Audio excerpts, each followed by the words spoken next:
E aí eu vou zoar outra pessoa que torce pro Corinthians. Eu faço dele, né? E se eu quero manter aquela amizade, né? Não preciso disso.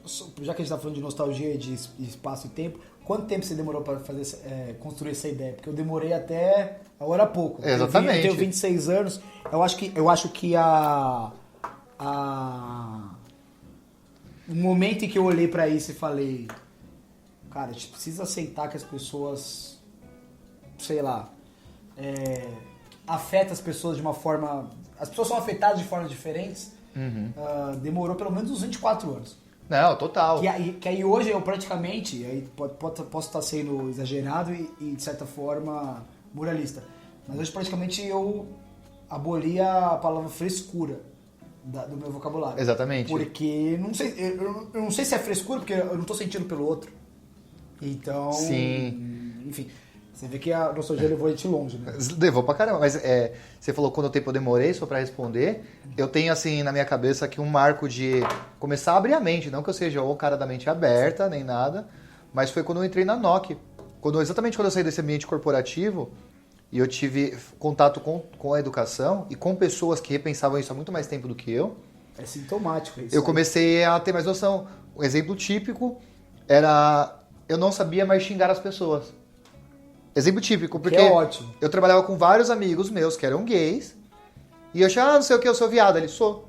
Pensei, né? Me chupa, chupa. Aí, tipo, você para assim e fala, meu, isso não tem graça, né? Sim. E assim, na época, eu até fazia piada, até entender, e conversar depois sério, né? Falei assim, mas cara, por quê? E a pessoa explicar isso, meu, é verdade, né? Quando faz isso, porque às vezes, tô aqui, sei lá, com meu amigo Cláudio, um outro Cláudio aí que é gay. E eu chamo, viadão, ele pode não ligar, cara. Sim. Mas pode ter uma criança passando ali do lado que tá num processo de desconstrução e de aceitar a homossexualidade dela e se sentir ofendida naquela piadinha. Né? Mas isso não tem nada a ver com nostalgia, sim, eu acho. Não, mas aí você me falou uma coisa que eu lembrei quando a gente definiu que seria esse o tema. E aí falou assim, cara, sabe como a nostalgia é importante? E pelo menos pra mim, todo dia que vira meia-noite eu ainda estou acordado, eu vou lá no Facebook e coloco... O meu Facebook tá em espanhol, coloco recuerdos. E aí, desculpa. O Facebook tá em espanhol? Eu não vou criticar. Explica aí pros ouvintes. Vai falar que é frescura? Não, sabe por quê? Sabe por que eu vou criticar? Porque a Magda, pra quem não sabe, é a voz do meu ex, eu apelidei ela de Magda. E eu fico trocando... A voz do seu ex? Do Waze. Tá. É que a primeira vez que eu usei o GPS na vida, ela fez várias cagadas. Mas e eu por causa da Magda do Sai de Baixo? Nostálgico isso, hein? Nostálgico, total. Caco Antibes, mas que você homem. não achava que o Caco Antibes era completamente machista? Total, machista e escroto ainda, né? Tipo, zoava pobre, velho. Não, eu como pobre, dava risada. Machista e elitista. Elitista, mas total. Tudo bem. Mas e aí eu coloco a Magda em espanhol às vezes Você não acha e italiano. mais... Tinha um perigo adiante. Mano, é sensacional então, isso. Mas desculpa, pra mim é espanhol a língua mais bonita do mundo. Mas não tem nada a ver com isso. Eu discordo. Sim, eu sei. Mas eu coloco nas minhas Facebook porque eu gosto, enfim, de olhar e pensar, nossa, né, nesse dia 8 de agosto eu fiz tal coisa, eu estava em tal lugar. Às vezes é muito bom, às vezes é muito ruim. Mas você me disse isso de da gente estar ofendendo, etc e tal. E depois se arrepender das ofensas, ou repensar as ofensas, melhor do que se arrepender. Se arrepender e repensar, que faz os dois. Uhum. E esses dias, foi essa semana, uma lembrança de 2011, de quando eu criei o Facebook, entrei na faculdade, e aí era alguma coisa sobre o Corinthians, e aí no comentário eu dizia assim, não sei o que lá, daqui a X semanas a gente vai ganhar dos Bambi. Que é uma coisa que na hora que eu li em 2019, eu pensei, caralho, como o Lucas de 2011 era um babaca do cacete. Sim. Mas eu tive que percorrer todo esse caminho. E aí prova que as lembranças do Facebook, de certa forma, sintetizando a nostalgia, é isso. Você olha pra trás, vê os seus erros não só registrados, publicados, comentados e se arrepende. Uhum. Não, só queria complementar aqui o que o Lucas falou, que exatamente esse movimento nostálgico está embutido em tudo que a gente vive hoje, em todos os lugares. Tanto é que, cara, as redes sociais também fazem esse papel também. O Instagram também, há um tempo atrás, começou a mostrar postagens que a gente fez há 2, 3, 4 anos atrás. Você consegue resgatar o stories. Você consegue resgatar e publicar no seu stories. E nisso eu penso, cara, acho que tem pessoas, tipo o Biel, que não queriam ser nostálgicos. Personalidades que não queriam ser nostálgicos. Eu tenho... Puta, dá pra gente Dá pra fazer um episódio sobre personalidades. Eu acho que ele acabou com a carreira dele por causa disso. Sim. Esse negócio das memórias do Facebook, pra mim, é super importante, porque é um dos marcos de eu abrir minha mente, né? E aí, eu não tô querendo dizer que eu sou melhor que ninguém, por ser professor, nem nada, mas para abrir minha mente e trabalhar com educação, foi exatamente o dia que eu... Não, estamos num bar, né? Então. Vocês esperaram eu chegar no ponto alto para poder fazer isso? Foi mal, cara, desculpa. Foi anticlímax, desculpa. Não, tudo bem. Mas pra você foi anticlímax, a gente tá bebendo, tá tranquilo. Um brinde a isso. Eu tô tomando suco de açaí aqui, de ginseng, porque... que hoje é o motorista da rodada. E eu passei a noite de rei, né? Em homenagem a Game of Thrones. Mas não vem ao Esse é o caso. segundo episódio, acho que é melhor a gente deixar esse detalhe pra lá. Não tem essa intimidade ainda, exatamente. Né? Mas e o que fez eu olhar e falar, realmente essa vida que eu tô vivendo, né? Esse ambiente empresarial não é pra mim, foi uma memória, uma postagem que eu fiz no Facebook de 2011.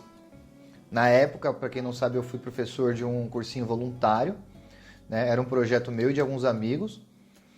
E a gente começou um cursinho aqui na Zona Leste, a gente dava aula de sábado e domingo. E todo meu sábado e todo meu domingo, praticamente, eu ficava no céu, coordenando e dando aula. Cara, para mim aquilo era sensacional.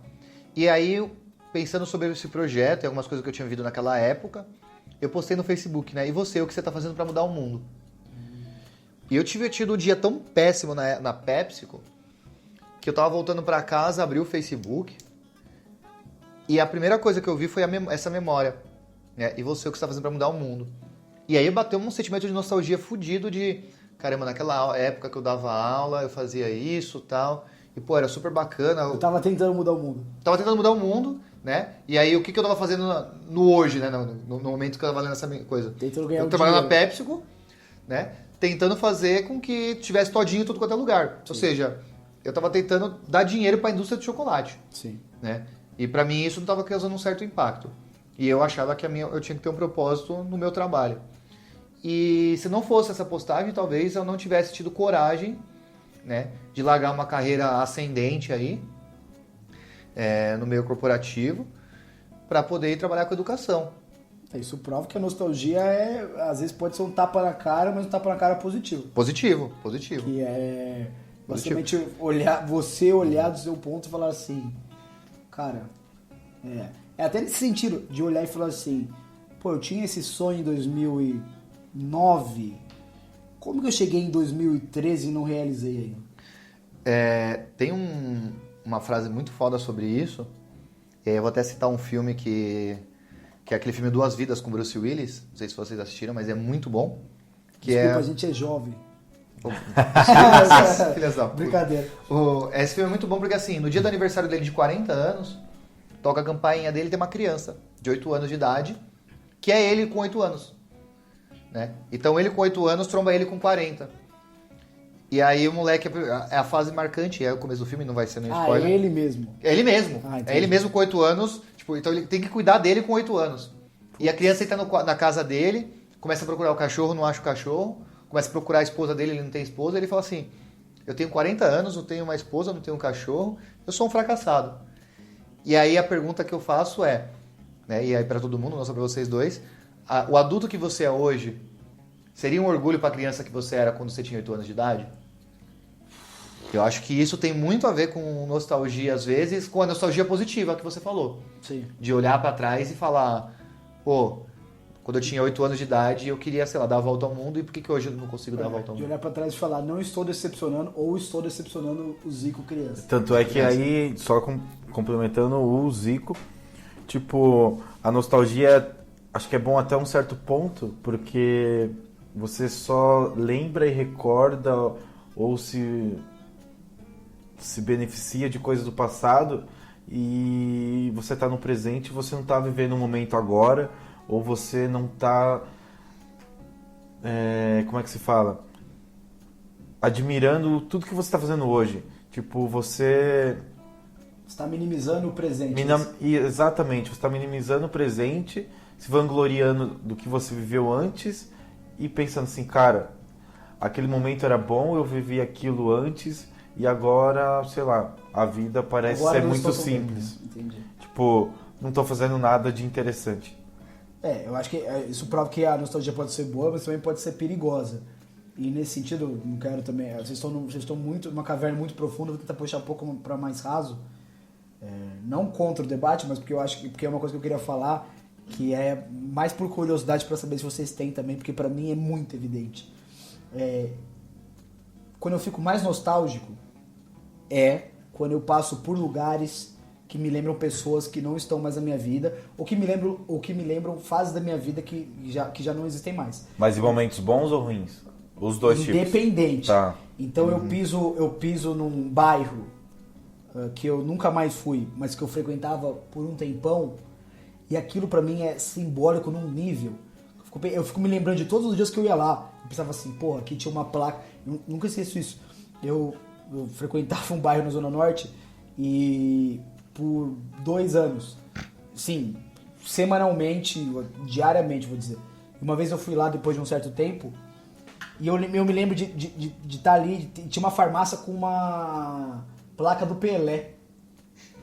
Droga, sei lá o que, tal, o Rei Pelé, não sei o que.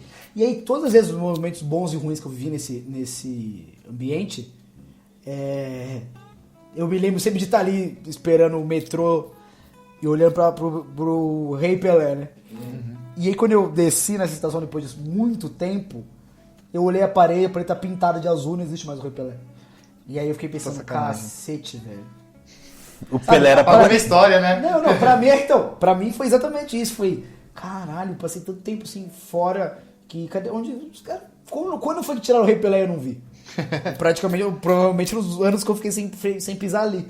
Mas aí e nesse caso específico foi positivo e negativo, consegui lembrar de tudo, de coisas ruins e boas. Uhum. Então pra mim pisar em lugares que faziam parte da sua vida no passado significam muito. Total. Um exemplo pra mim que não preciso nem até a Zona Norte. A gente, né, nós três estamos na mesma escola, quando eu passo a linha Melino Matarazzo perto do Argumento. A porta da escola que a gente... Nossa, várias histórias. Bons e maus momentos. Bons e maus momentos. Vários maus momentos também. Quantos testões vocês já ficaram? Não, eu fiquei em um. Eu fico lembrando, assim, porque, por exemplo, ainda mais eu como educador, eu tenho algumas críticas, por exemplo, ao sistema que aquela escola tinha, que eu não concordo hoje, né, enfim, isso aí não vou entrar nesse mérito agora. Ixi, isso vai longe. Mas é um lugar que me formou, se eu sou quem eu sou hoje, né? Sim. Os professores que eu admirei, por exemplo, o professor que eu sou hoje depende muito desse lugar que eu estudei. Porque hoje eu tenho um pouquinho de... Pro bom e pro ruim. Pro bom e pro ruim. Porque assim, eu tenho um pouquinho de cada professor que eu admiro hoje. Uhum. Eu sei que quando eu olho na minha aula, às vezes eu olho e falo, nossa, eu tô parecendo o professor Cláudio lá. Nossa, eu tô parecendo o outro professor Cláudio. Sei lá. E pra mim eu fico olhando e falo, pô, eu aprendi com esses caras, né? Posso não concordar com um monte de coisa. Com a posição política da maioria deles. A posição política. Mas faz sentido pra mim isso. E quando eu volto pra lá é puta nostálgico, velho. Puta nostálgico. Não, totalmente. Não, eu queria... Eu queria saber do Zé, qual que é o lugar nostálgico dele? Já que eu falei um, você falou outro. Não, exatamente isso aqui que eu ia perguntar. Eu ia jogar pra vocês, primeira pergunta. Você ia jogar pra gente. Pra gente ser mais leve aqui, tá muito pesado esse papo hoje. Não, a gente tem mais uns 5, 8 minutos. Então eu queria saber o que pra vocês hoje, vocês sentem mais falta nesse momento nostálgico de vocês. O que vocês gostavam, ou o que vocês faziam antes que faz falta, ou vocês sempre param pra lembrar desse momento? Pode ser um hábito. Mas você pode responder antes o lugar nostálgico? Ou não? Não, deixa com vocês. Depois, tá bom. Vai ter que responder, né? Tá, sim. Você quer começar ou... Posso começar. Eu acho que pra mim, a definição de nostalgia pra mim, Zico, é Sessão da Tarde, cara. Eu vejo... aquela musiquinha da Sessão da Tarde, eu na época do ensino médio, eu sempre fui um cara muito ativo, precisava gastar energia, eu sempre fui muito imperativo. Então eu fazia várias atividades, jogava handball, jogava vôlei, jogava basquete, fazia capoeira, fazia kung fu. Eu sempre chegava em casa com muita fome. Então eu chegava em casa, por exemplo, e assim, né, os meus